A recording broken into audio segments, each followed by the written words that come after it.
Makulay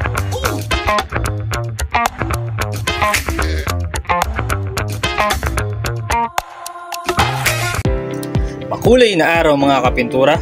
Sa video na ito, ituturo ko sa inyo kung paano magtimpla ng kulay Nile Green.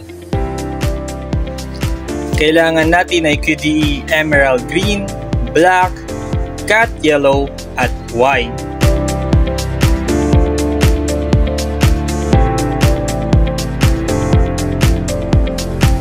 Simulan na nating maghalo mga kapintura.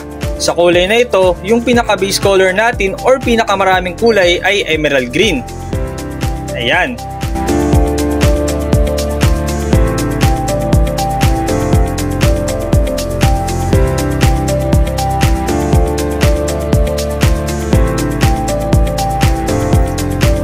Tapos, maglagay tayo ng black para makuha natin yung darkening shade niya.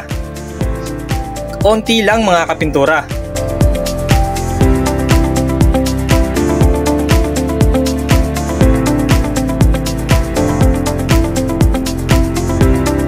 Then, maglalagay tayo ng cat yellow or madalas na tawagin nila ay Roshena upang maging yellowish ito at na-maintain niya pa rin yung pagkakadarken niya.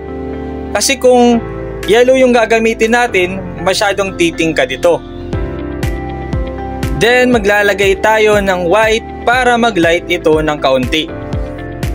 And yun mga kapintura, tara at haluin na natin.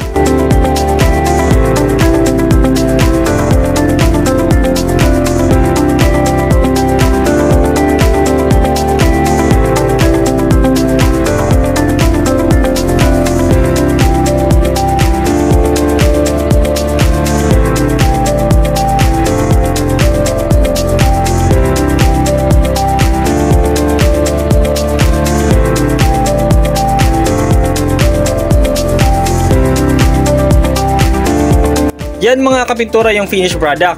Try natin i-compare sa color chart kung parehas na. Nakuha natin mga kapintura. Ganun lang kadali magtimpla ng kulay Nile Green. So for more tutorials, comment lang po kayo kung may gusto kayong ipatimpla na kulay. And please like and share and subscribe. Hanggang sa muli, makulay na araw!